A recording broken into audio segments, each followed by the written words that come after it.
Hello दोस्तों, आपका स्वागत है हमारे चैनल चैंपियन जैद पर। मैं हूं आपका दोस्त मोहम्मद जैद। और दोस्तों, आज मैं आपको बताने वाला हूं वृत्तांत लेखन के बारे में। So as you know that वृत्तांत लेखन 5 मार्क्स का आता है और इसके ऑप्शन में हमारे पास होता है कथा लेखन, जाहिरात लेखन। ओके, तो 5 मार्क्स का ये हम लोग लिख सकते हैं, नहीं तो हम लोग जाहिरात लेखन कथा लेखन हम लोग लिख सकते हैं। तो हमारे पास दोनों ऑप्शन होता है, बट हम लोग ज़्यादातर चूज़ करते हैं कथा लेखन, क्योंकि वो बचपन से लिखते हैं कथा। तो और वृत्तांत अभी हमारे लिए नया टॉपिक है, 9th और 10th में मिला है। ठीक है, अभी जो नया पैटर्न है अभी के हिसाब से तो 8वीं में भी है, बट पहले ऐसा नहीं था। पहले 8वीं तक वृत्तांत, विज्ञापन ये सब कुछ नहीं था, सिर्फ कथा था और निबंध था और लेटर था। ठीक है, तो वृत्तांत लेखन लिखें कैसे, इसका मैं आपको आज एक फॉर्मेट देने वाला हूँ।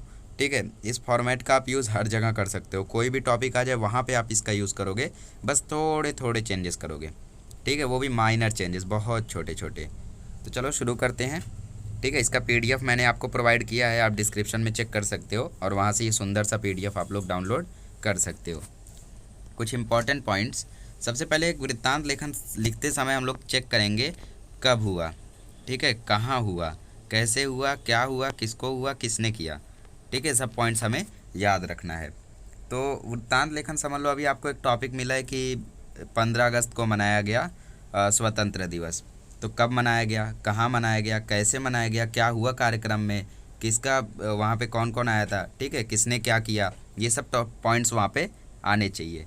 वैसे तो कभी कभी आपको मुद्दे रहते हैं, बट ज़्यादातर चांसेस हैं कि ना रहें, तो वहाँ पे आपको बी प्रिपेयर्ड। ठीक है, चलो वृत्तांत लेखन का प्रारूप मैं आपको बता रहा हूँ, फॉर्मेट बता रहा हूँ। जैसे विदाई दिवस का भव्य समारोह, सबसे पहले टाइटल देना अति आवश्यक है। ठीक है, 5 मार्क्स का आपको आता है वृत्तांत लेखन, और यदि आप टाइटल नहीं देंगे तो आपके लिए काफ़ी ज़्यादा मुश्किल हो सकती है इसमें। ठीक है, टाइटल पे आपको 1 मार्क्स रहता है, एंडिंग स्टार्टिंग पे आपको आधा मार्क्स रहता है, मतलब दिनांक स्थान लिखने में एंडिंग में आपको आधा मार्क्स रहता है और बीच में आपको रहता है 3 मार्क्स। ठीक है, तो 5 मार्क्स तक आप लोग आसानी से स्कोर कर सकते हो इस प्रारूप से। तो सबसे पहले आपको लिखना है दिनांक। ठीक है, आखिर वृत्तांत लेखन होता क्या है, वृत्तांत लेखन होता है news report, as you know. तो आप न्यूज़पेपर में देखोगे, न्यूज़पेपर में कैसे न्यूज़ बताई रहती है, ऊपर पहले हेडलाइन लिखी रहती है, तो वो ये हेडलाइन है विदाई दिवस का भव्य समारोह, मतलब फेयरवेल डे का। और फिर उसके बाद दिनांक, दिनांक लिखा रहता है ना उसमें, और फिर स्थान देखो मुंबई करके लिखा रहता है, एम बड़ा रहेगा फिर मुंबई, है ना, ऐसा रहता है ना। तो आपको स्थान लिखना है और फिर देना है स्वल्प विराम, कॉमा देना है, जैसा उसमें कॉमा दिया रहता है, और फिर आप लोगों को शुरू करना है। तो जैसे विदाई दिवस है, मतलब फेयरवेल डे है, तो कल मुंबई में स्थित शारदा विद्यालय, फिक्स कर लो, नाम फिक्स कर लो, शारदा विद्यालय जो आपको ईजी लगता हो, में इसका समारोह मनाया गया, ये डैश में आपको फिल करना है जो भी समारोह है। ठीक है, इस अवसर पर विद्यालय के शिक्षक, प्रधानाचार्य, मुख्य अध्यापक तथा 9वीं और 10वीं के सभी छात्र उपस्थित थे। ठीक है, मतलब प्रधानाचार्य, प्रिंसिपल, मुख्य अध्यापक, हेडमास्टर और शिक्षक मतलब टीचर्स भी प्रेजेंट थे, 9th और 10th के स्टूडेंट्स भी। ठीक है, क्योंकि ज़्यादातर फेयरवेल में होता है ऐसे, ये सबको नहीं रोकते हम लोग 9th और 10th को खास करके रोकते हैं, क्योंकि 10th वाले जाते हैं और 9th वाले 10th में जाते हैं। ठीक है, तो इस कार्यक्रम के मुख्य अतिथि श्री मनोज दांडेकर, मनोज दांडेकर या फिर जो भी नाम आपको ईजी लगता है वो याद रख लो। इनका स्वागत मुख्य अध्यापक ने स्वयं पुष्पगुच्छ देकर किया। अब मुख्य अतिथि का नाम, ये विद्यालय के शिक्षक, ये सब तो फिक्स है, दिनांक, स्थान, ये सब तो आप लोगों का फिक्स ही रहने वाला है, तो फॉर्मेट पूरा आप लोग अच्छे से याद कर लो। ठीक है, इन्होंने पुष्पगुच्छ मतलब कि फ्लावर देके उनका स्वागत किया। इनके आते ही कार्यक्रम की शुरुआत ठीक 10 बजे हुई, जो कि पहले से निश्चित था, तो पहले से ही डिसाइडेड था हम लोग 10 बजे कार्यक्रम शुरुआत करेंगे कार्यक्रम की, तो ये 10 बजे से पहले आए और फिर हम लोगों ने 10 बजे कार्यक्रम का शुभारंभ किया। अब ये देखो, ये फॉर्मेट हर जगह पर सूट करेगा, है ना। कार्यक्रम का आरंभ सरस्वती वंदना से हुआ।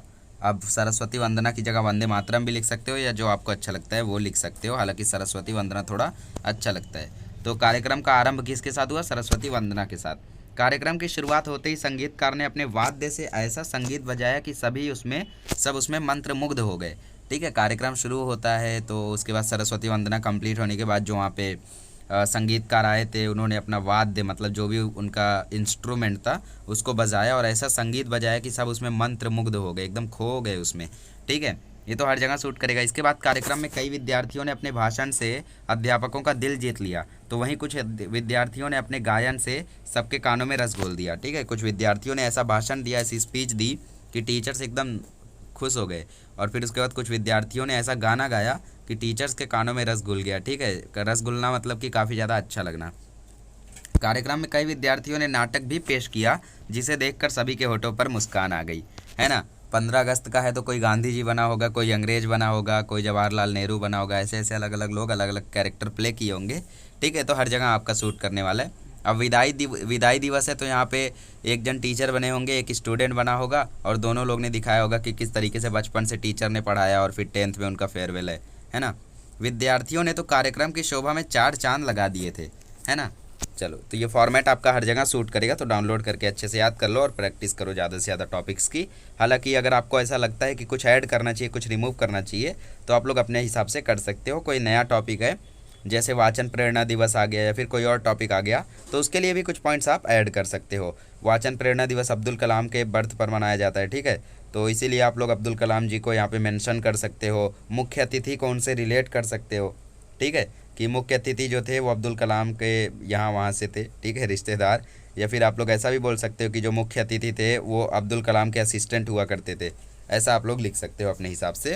हालांकि ये फॉर्मेट लिख के आते हो तो 4.5 आपका फिक्स है, ठीक है, सेम टू सेम अगर लिखते हो तो। इसके बाद मनोज दांडेकर जी ने, जो कि वहाँ के मुख्य अतिथि थे, उन्होंने विद्यार्थियों को प्रेरित किया तथा उन्हें जीवन में कुछ करने का प्रोत्साहन दिया। अब मुख्य अतिथि आए हैं तो वो बैठकर सबका चेहरा तो देखेंगे नहीं, स्पीच देंगे ना, तो ये स्पीच देने आए, सभी विद्यार्थियों को प्रेरित किया तथा उन्हें जीवन में कुछ कर गुजरने का प्रोत्साहन भी दिया। माननीय मुख्याध्यापक ने भी प्रेरणादायक भाषण दिया तथा जीवन की कुछ अनमोल बातों को बताया तथा समझाया, ठीक है, इन्होंने भी भाषण दिया और स्टूडेंट्स को काफ़ी अच्छी अच्छी बातें इन्होंने समझाई बताई। इसके बाद पिछले वर्ष अव्वल आए विद्यार्थियों को पुरस्कार भी दिया गया। अब फेयरवेल डे है, ठीक है, फेयरवेल डे है, तो फेयरवेल डे पे क्या होता है, हम लोग फेयरवेल तो देते ही है, साथ ही में जो स्टूडेंट टॉप किए रहते हैं पिछले क्लास में उनको पुरस्कार भी दिया जाता है, ट्रॉफी या फिर जो भी, साथ ही उनकी तारीफ़ भी की, ठीक है, तारीफ़ भी की उन्होंने कि जैसा ये बच्चे पढ़ते वैसा आपको भी पढ़ना है। तो यहाँ पे आप चेंजेस कर सकते हो, जैसे 15 अगस्त है तो वहाँ पे आप लोग बोल सकते हो इतने बजे झंडा लहराया गया, झंडा लहराते ही फूलों की बारिश हुई, इतना अच्छा लग रहा था वहाँ पे, ठीक है, ऐसा आप लोग लिख सकते हो। तो टॉपिक के हिसाब से आपको थोड़े बहुत चेंजेस करने हैं, बाकी फॉर्मेट शुरुआत का और सेकंड पैराग्राफ सेम रखना है। चलो, माननीय मुख्याध्यापक ने कार्यक्रम में उपस्थित हर एक व्यक्ति का आने के लिए शुक्रिया अदा किया, जो भी व्यक्ति वहाँ पर आए थे उनका शुक्रिया अदा किया। सभी को जलपान भी कराया गया, ठीक है, खाने वाने भी खिलाए गए, समोसे वगैरह। जनगण मन के साथ इस तरह दोपहर 2 बजे इस कार्यक्रम का समापन हुआ। 4 घंटे बाद जनगण मन के साथ इस कार्यक्रम का समापन हुआ, ठीक है। तो एंडिंग में जो आप समापन करते हो उस पर आधा मार्क्स रहता है, तो ये तो आपका फिक्स है। स्टार्टिंग अच्छे से करो, ठीक है, दिनांक वगैरह उल्टा सीधा मत लिखो, ठीक है। जो महीना, हर महीने की प्रैक्टिस कर लो, जनवरी ऐसा होता है, फरवरी ऐसा होता है, इसकी आप लोग प्रैक्टिस कर लो प्रॉपरली, ठीक है। और फिर स्थान, हर एक स्थान का नाम याद रखो, कहीं आपको दिल्ली आ गया, कहीं आपको मुंबई या फिर कोई और आ गया, उत्तर प्रदेश आ गया, लिख नहीं पाओगे तो, ठीक है, इसलिए आपको बचपन में ये सब चीज़ें सिखाई जाती है। फिर उसके बाद स्टार्टिंग आपने प्रॉपर की तो आधा मार्क्स है, टाइटल पे 1 मार्क्स है, एंडिंग पे आधा मार्क्स है, तो 2 मार्क्स तो आपका यहीं फिक्स है। पर ऐसा नहीं है कि सिर्फ टाइटल लिख के आ जाओ तो 1 मार्क्स दे देंगे, ठीक है, ऐसा भी नहीं है। तो 4.5 आप लोगों का फिक्स है वृत्तांत लेखन में, और प्रोवाइड किया जाता है 4.5 से 5 मार्क्स आप लोगों को दिया जाता है। और नॉर्मल लिखा है तो 3.5 देंगे, अच्छा लिखा है तो 4 देंगे, बहुत अच्छा लिखा है तो 4.5 देंगे, एकदम प्रॉपर लिखा है, कोई मिस्टेक ही नहीं है, हैंड राइटिंग भी ठीक है तो 5 मार्क्स दे देते हैं, ठीक है, बहुत ईजी है स्कोर करना। चलो, तो आई होप कि आप लोगों को वृत्तांत लेखन में अब कोई डाउट नहीं होगा और इसको आप लोग PDF डाउनलोड करके अच्छे से याद करोगे। चलो, अगले लेक्चर में मिलेंगे तो हम लोग इसी चीज़ को जस्ट ट्रांसलेट करके सीखेंगे मराठी में, किस तरीके से हम लोग बातमी लेखन लिख सकते हैं। और हाँ दोस्तों, वृत्तांत लेखन में एक और ख़ास चीज़ होती है जो मैं लास्ट में बता रहा हूँ, वो होता है तटस्थ लेखन, ठीक है, मतलब जो भी सच्चाई है वो आपको इसमें लिखना है, कुछ ज़्यादा झूठी चीज़ें ऐड नहीं करनी है। जैसे अभी आपको कोई ऐसा टॉपिक आ गया, समझ लो देश में हो रही मारपीट, या फिर कुछ ऐसा टॉपिक आ गया जो आजकल बहुत ज़्यादा फेमस है, समझ लो कोरोना, ठीक है, तो कोरोना के बारे में अगर आपको लिखने आ गया कि कोरोना से 5 लोगों की डेथ हो गई, ठीक है, हालांकि आजकल तो 5,000 लोग मर रहे हैं, तो इसके ऊपर आप लोगों को जब लिखने आ जाए तो आप तटस्थ लेखन करो, मतलब जो सच्चाई है वो दिखाओ, झूठी बातें मत करो, ठीक है। झूठी बातें इन द सेंस, जैसे आप लोग चाइना की बुराई मत करो, आप बोलो कि चाइना की इसमें गलती नहीं है, या फिर आप बोलो इंडिया की इसमें गलती नहीं है, अमेरिका की इसमें गलती नहीं है, ठीक है। तो आप तटस्थ लेखन करो, सच्चाई लिखो कि हाँ इसमें चाइना की गलती है, चाइना की वजह से कोरोना भारत में आया, फिर भारत में लोगों ने सोशल डिस्टेंसिंग नहीं की इसलिए कोरोना फैल गया। आपको ऐसा नहीं लिखना है भारत में लोगों ने सोशल डिस्टेंसिंग की बट कोरोना नहीं फैला, फिर भी कोरोना फैल गया, ऐसा नहीं लिखना है, आपको सच्चाई बतानी है। तो सबसे ज़्यादा इंपॉर्टेंट है सच्चाई, जो सत्यता है वो आपको बताना है। ठीक है, क्योंकि आगे चल के आप रिपोर्टर बनोगे तो झूठी न्यूज़ थोड़ी ना दोगे। तो सबसे इम्पोर्टेंट है सत्यता, आपको हमेशा सच लेखन करना है इसमें। चलो इसी के साथ मैं वीडियो को एंड करता हूँ। अगले लेक्चर में मिलेंगे तो हम लोग मराठी का देखेंगे बातमी लेखन।